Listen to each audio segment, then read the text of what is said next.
ফেসবুকের পার্সেল হ্যাঁ আপনি যদি মনে করেন নেবেন না, ক্যান্সেল করবেন, করে দিতে পারেন। কারণ এগুলো কি বলুন তো, এই আপনার বেশিরভাগই ভুলভাল পার্সেল আসে।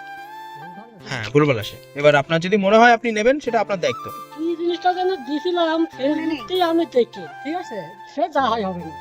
হ্যাঁ, নেবেন, পরে প্রবলেম হলে কিন্তু বলতে পারবেন। তো বন্ধুরা, এই কাস্টমারটি গত 7 দিন আগে ফেসবুকে একটা পার্সেল দেখে এবং সেটি বুক করে।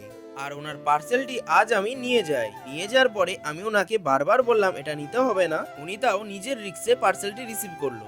এবং কাস্টমার বলল পার্সেলটি আমি খুলে নেবো, কিন্তু আপনার কোনো প্রবলেম হবে না।